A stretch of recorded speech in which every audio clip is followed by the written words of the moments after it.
For centuries, the common approach to the Quran has been to treat it as a museum piece, a static historical document recording the covenants of past nations. Topological analysis identifies the text as an active, executing calculus that processes the reader's consciousness. This network graph maps the 6,236 nodes, or verses, of the text. This calculus operates through two exact coordinates, verse 221 at the top of the structure and verse 241 at the bottom. A vertical y-axis drops straight from that top node. This represents the macro history of humanity, tracing a descent from unity into division. Cutting across that pillar is the horizontal x-axis, your timeline as a reader, moving toward an unavoidable intersection. At this specific coordinate, the system functions as a live diagnostic of the person reading it. This intersection forms the covenant chain, a continuous mathematical loop that requires the total conservation of information from its origin point to the end. But at the core of this structure, there is a systemic anomaly, a structural vacancy regarding the origin of disbelief. The original Arabic syntax is uncompromising. Every grammatical choice in this text functions as a mathematical absolute, setting boundaries for the roles within the system. We are tracking a vacancy for the title of first disbeliever. If this ordinal slot is empty, it implies the text is addressing an inaugural event yet to take place in a reader's timeline. This vacancy acts as a live trap, designed to engage the reader's own self-assertion. This diagram shows humanity as defined by verse 2:13. We begin with a single, unified community. This is equilibrium.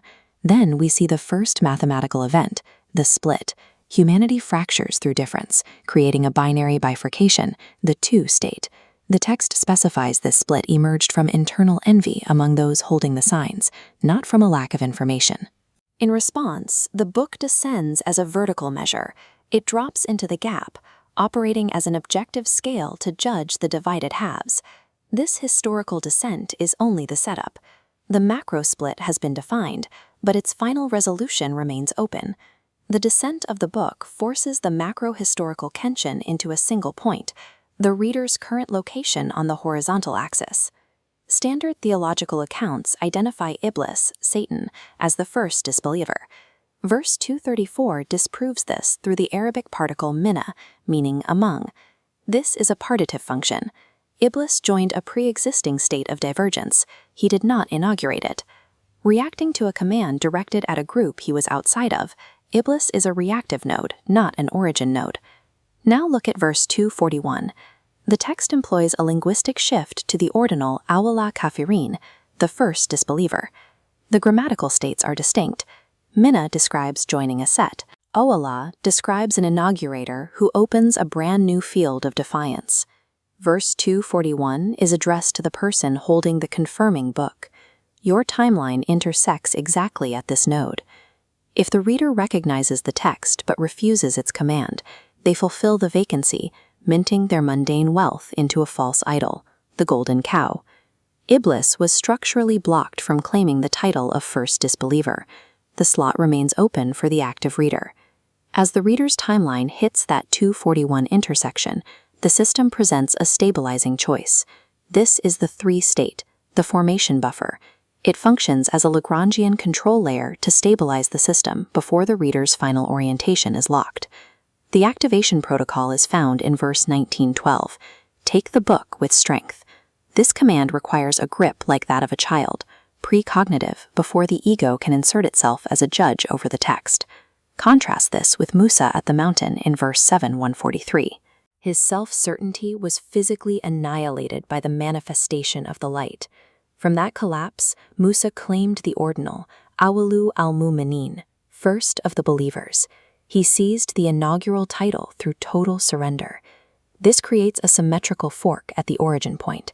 You either assert the ego and fill the empty first disbeliever node, or you collapse the ego and rise into the first believer node.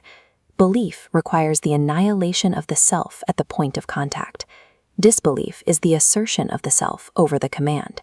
If that grip holds, the reader's trajectory moves into the 7 state, the final phase of total conservation and integration. This produces the output defined in verse 2:143. You emerge as the Weset, the middle nation, acting as a verified witness. The macro-historical fracture is healed within the reader's consciousness. Today, the field runs on verse 18-19.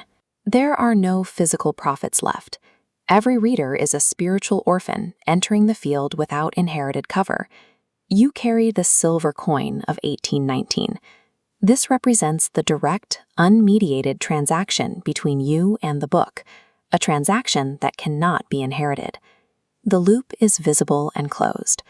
The book has descended, the warning has been delivered, and the coin is in your hand. The first disbeliever is unnamed because the name is waiting for you. Will you execute the grip of 1912, or will you fulfill the vacancy of 241?